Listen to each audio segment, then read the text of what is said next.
Welcome to the High Rise Podcast, presented by Headset, the leading data and analytics company for the cannabis industry.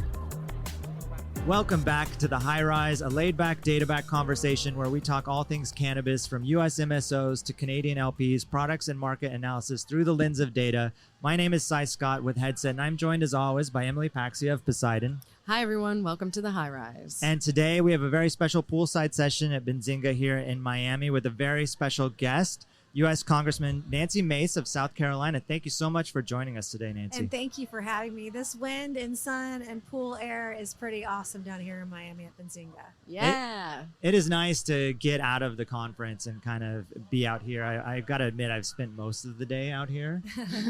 Not me.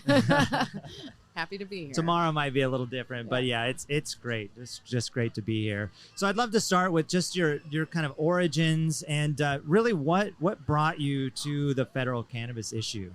Yeah. And first I want to say thank you all for having me on today. I'm a freshman Republican member of Congress in D.C. from Charleston, South Carolina. I represent South Carolina's 1st congressional district. I'd even say I'm conservative before I'm even Republican, which is probably you're scratching your head. How does a conservative support cannabis so much? But I have a very, challenged early life. I was raped when I was 16. And shortly after this event in my life, I dropped out of school. And my parents, my dad's a retired Army general, my mom's a retired school teacher. They're like, if you're going to stop going to school, you got to start going to work. And I started a job as a waitress at a Waffle House on the side of the interstate. It's not why I'm wearing bright yellow today. I do love Waffle House yellow, by the way. But I learned some really tough lessons during some tough times. But this time in my life, I dropped out of school. I was a Waffle House waitress.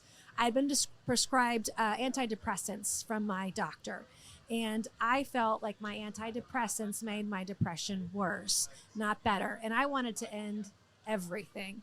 And thank God I did not. Thank God I got off the prescription drugs and I started self-medicating with cannabis.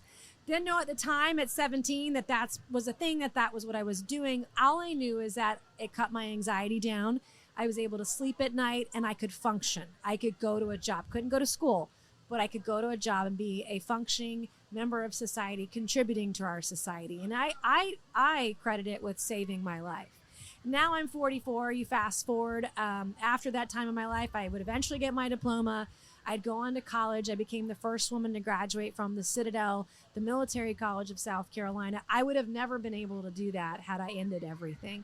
And I credit these experiences in my life for giving me the passion and the drive and the purpose to do what I do, because I'm fully committed in everything that I dive into. There's no half-assery. Like, it's either 0 or 100. There's like no other speed that I have in life. And so those life experiences that I had, really made who I am today. So I was elected to the State House in South Carolina in 2018.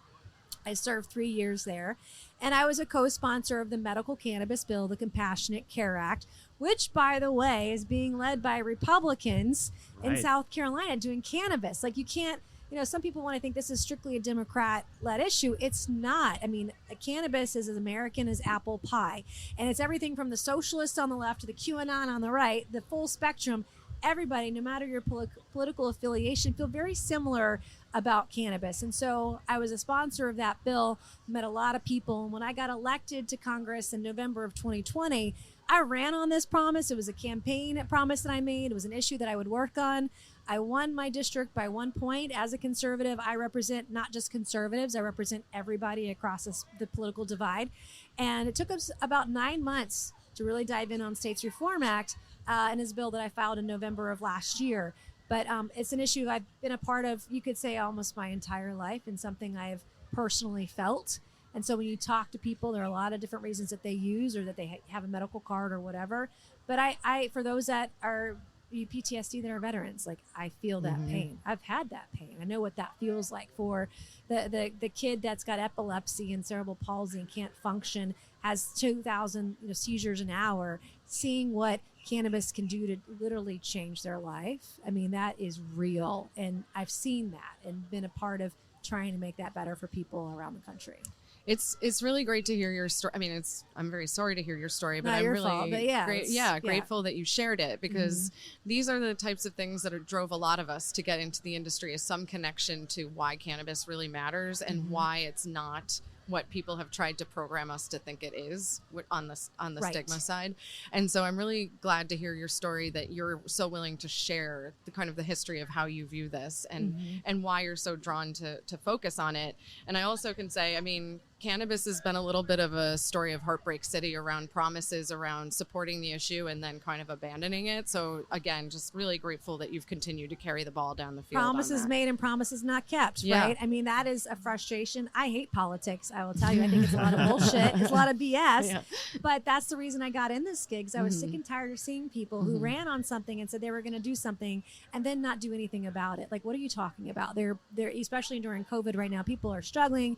People are really challenged. What do they, do? How do they overcome their challenges? Kids being out of school, people being out of work. And it's like, what are we doing to make the everyday hardworking man and woman and child, what are we doing to make their lives better? Yeah. Like, what are we doing? Yeah. And one of the points that you made too is like, it's an anecdote, right? But what we're seeing is the anecdote is also building into real data sets around the positive impacts of cannabis. And one of the things that came out 2 days ago, Marijuana Moment posted it, which is a great industry resource about where cannabis is legalized. We see a decrease in things and pharmaceuticals around depression, anxiety, PTSD. And this is the change we're looking to see. And it's statistically significant. So I'm excited to see this. And I saw that article, and I would encourage everyone to go and look it up, Google it, read it, or DuckDuckGo, whatever you're using to search for these days. But go look it up and see that data, because it's real. And I, in fact, had a debate on Monday, because I have a primary and a general election, but I had a debate on Monday, and had a woman come up to me with all these statistics, all this information that just was flat out wrong. Yeah. And I was like, no, that's not true. And so, but now we have more data than ever that prove to us what we've all known for thousands of years, that this is not an on-ramp, it's an off-ramp. Kids aren't more exposed, people aren't more violent. And in fact, this can save lives. And I was talking to this woman on Monday, and I'm like, honey, it's already here. I got access to it at 17. Right. Anytime I wanted it, I could get it, got it illegally. We didn't have the fentanyl issues that we have today. And I have to have these conversations with my kids who have friends who might have teenagers in middle school and high school. They have friends that cannot drive and are coming to school high. So it's not working. What you think is working isn't. And our kids, mine included, are exposed to it every single day. And I don't want kids dying from a fentanyl overdose. No. Like, people need to be educated on what's going on and what's not, and how this is really harming our communities, everywhere. Exactly. So why don't you tell us a little bit about the state's Reform Act? I know there's a lot of legislation that's been proposed, and what's unique about the state's Reform Act, and why do you think it's the right way forward for the country? Yeah, I worked on this bill for about 9 months, and there really isn't anything like it that's in Congress right now. It's the only Republican bill endorsed, I think, by both sides. I had Normal endorse it. We had Americans for Prosperity, both left and right. And then we had Amazon endorse it at the beginning of the year, not because they want to sell online, but because it affects about 10% of their hiring pool, which, oh, by the way, is 100,000 people. So if you use and you're duly qualified for a job, prohibition shouldn't keep you from doing that job, right? We got supply chain issues. We got all kinds of things. We all want our Amazon packages delivered on time. Like, let's get going here. But there was really nothing like it. You've got bills. You had the MORE Act. You had other bills. You had what may or may not end up being CAO, or it might just be the ghost of CAO. We don't know yet. But nothing really brought together both sides. And if you're going to do cannabis reform at the federal level, you have to have a bipartisan bill, both Republicans and Democrats supporting it. It has to be bicameral, meaning you've got to be able to pass it out of the U.S. House and the U.S. Senate, which has a much higher threshold, a much higher bar to get through to do that. And you can't do that by being partisan. That's just not the way it's going to work. And you can't just, quote, legalize it at the federal level, because that doesn't work either. You can't get Republicans on board with that. So having a state-driven bill that protects the rights of states to do cannabis reform at whatever level that they want, or prohibit it. And by the way, there are only 3, soon to be only 2 states that have nothing at all. Like my home state of South Carolina, we have CBD. Florida, where we are today, they have medical cards. Obviously, Colorado is full adult use. But every state's different, and respecting the rights of states, because that's what people want. By and large, this is a 70-30 issue. So my bill is a states' rights federalism really driven bill, allowing states to do whatever they want at whatever level. Let's legalize it for that state. We're going to deschedule it, but to deschedule it, you also have to decriminalize it. So there's that component, but my bill only touches the federal side of it, not states. States, again, can decriminalize at the state level, giving states the power, social equity, state-driven, not at the federal level. And this is how you get Republicans and Democrats on board. And the other thing that my bill has that, for example, Moore doesn't have, but I've got guardrails for kids. I mean, nobody wants to see their kids marketed, advertised, or sold to. So there are financial incentives, AKA we take away a percentage of your infrastructure funding, which no one can afford to lose, to incentivize states to not sell to kids, to not market to kids, to not advertise to them. I have protections in there for veterans. So if you're a veteran, you have PTSD, you can go to any VA in the country, no matter where you are, and get it prescribed. And oh, by the way, we cannot discriminate against you at work. And then the last thing is that, this bill is unique because there's a federal framework for regulations. And it treats cannabis like alcohol. And so it's turnkey. So if you're a grower, you'd go through ag. If you're a retailer, you go through TTB. If you need small business financing, you go to SBA. If you're medical, you go to FDA. I mean, all these things. So you treat it like an alcohol company. That regulatory framework is already there, and that is also unique to the bill. It's got really low taxes. You can't do cannabis, right, if you have super high taxes. I think I heard someone earlier from California today said, 20% of cannabis in California is legal. The other 80's illegal markets. And it's because the taxes are so damn high. And so it's got a really low 3% federal excise tax to help, prohibit and prevent black markets, illegal markets from popping up all over the country. Yeah. We want to incentivize legal operations, legal businesses, doing business legally. That all sounds extremely practical to me. I'm like, we can use existing infrastructure. We can treat these companies like businesses. We don't have to kill them with death by 1,000 cuts of taxes. And I'm very pro small business and independent businesses growing and flourishing in this country. And I think that all sounds like it could actually facilitate that. And I do like the approach of allowing the states to then take it to the level that they want to. It's funny, when I was on the board of the Marijuana Policy Project back in the day, one of the things we were like, just take it state by state, because that's the best we can do, especially at that time. And I feel like this is kind of completing the other end of that, because then the industry can keep working on each state, but then there's also this federal layer. Essentially, it's the bookend to a massive multi-billion-dollar issue. You can't have a multi-billion-dollar industry like we have today and operate in cash. Like, what are you talking about? How dangerous is this? And oh, by the way, you're incentivizing Mexican drug cartels, to go to Oregon because, it's just... it's just so crazy the way we've done this. And we're literally funding drug cartels by allowing them to bring drugs illegally across the border. This fixes so many issues in the drug war. It's part of it's educating and data and information and getting those statistics out to people, their districts, their communities, their states, and saying, this is not what you think this is. And oh, by the way, the world didn't end and people aren't getting arrested for violent crimes. You should be more worried about alcoholism and people driving drunk and criminal domestic violence happening when you are drunk. I mean, that is palpable. I mean, alcohol is a very, very, very highly addictive substance.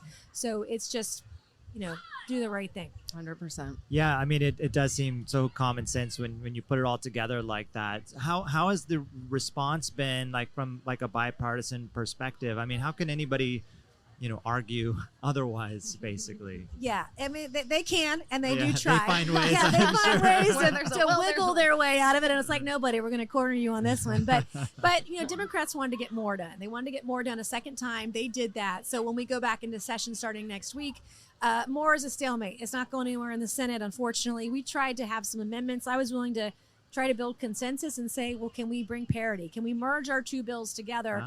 And not a single Republican amendment was allowed on the MORE Act, only Democrat amendments. And I'm like, okay, do you really want to do this, or are we just going to talk about it for the next 20 years? And so I'm willing to work with anyone who's willing to work with me. So we're going back. When we go back in session, we're going to start adding Democrats to the bill. We had 5 Republican original co-sponsors, the most of any Republican cannabis bill ever in the history. It doesn't sound like a lot, but for us it is.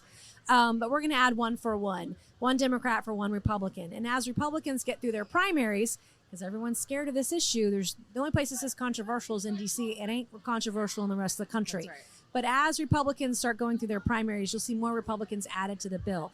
And the Republican pushback is really more or less like, hey, what's this expungement and release thing? I think I'm going to rename it safe expungement and release, because when I tell people it's nonviolent, not drug cartel gang members, not DUIs, it only affects 2,600 inmates. But by the way, it saves the federal government $600 million over 5 years. They're like, where do I sign up?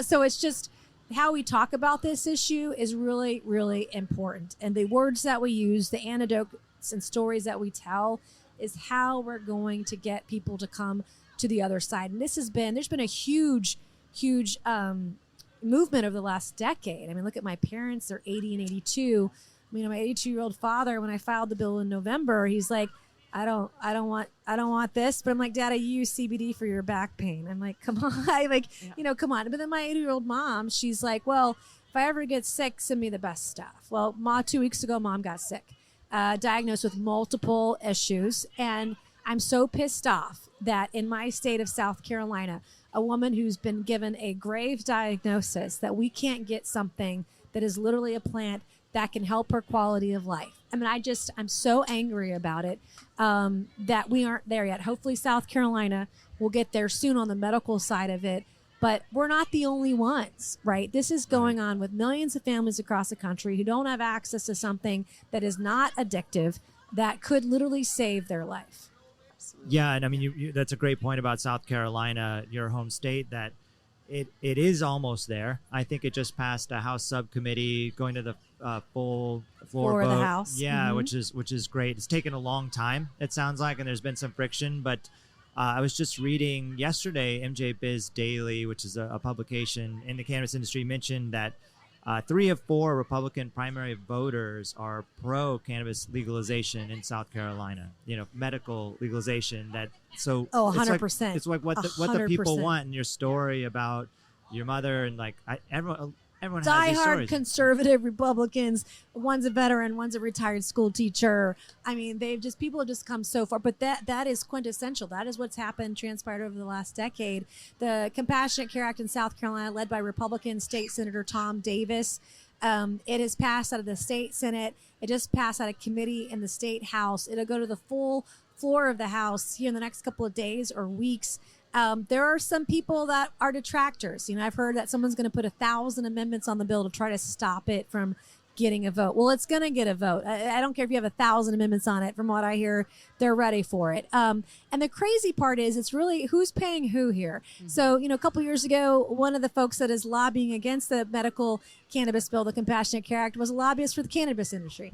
And it's just like, you were for this before, but all of a sudden now, because you're getting your paycheck from somewhere else, you're against it. I mean, that's kind of the, you see that going on sometimes. You just shake your head. And so I hope that it gets to the governor's desk for signage this year. I mean, it's past time to get it done. And in South Carolina, you're right.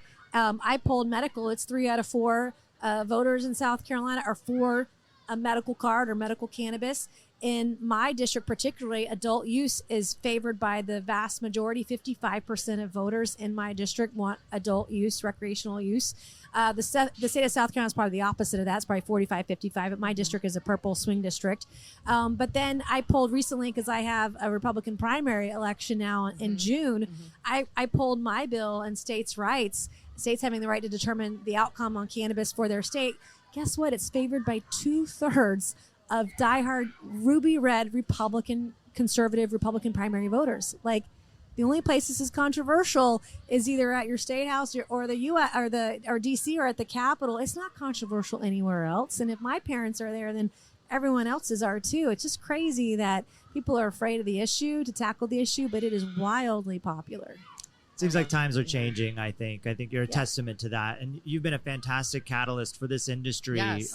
It's been really great to see, from, the other side of the aisle, and just, fresh air, just all new. So are there others like yourself out there? Are we going to see more and more of this coming from the Republican side? Yeah, I think you will. As we get through the summer and they win their primaries and they're not afraid to touch the issue, you'll see more Republican co-sponsors. I do want to give a shout out to Don Young. May God rest his soul in peace. He was my first original co-sponsor on the States Reform Act. He was an amazing human being, and I hope we have I hope we have another great American like him to replace him one day when they have that election. But Brian Mast out of Florida, Tom McClintock out of California, Peter Meyer out of Michigan, all those folks, and Don Young. I mean, they've just been great champions of the issue and have really embraced it. As the original signers of that bill, it's been phenomenal to have them. We're going to add more as folks get through their primaries and as we give and provide data and information to members, because some members really, they don't have a full grasp of the issue. Like, for example, if you have an opioid epidemic in your state, one dispensary alone reduces opioid addiction and morbidity by over 17%. Yes. Like, just hearing that one line, and they're like, oh my God, send me the Journal of American Medicine article. Okay, like, can I get on the bill? Yes, it's not too late. So it's really a matter of educating people too, and showing them that this creates jobs, it is safe, violent crime does not go up, kids don't have more access than they already do today.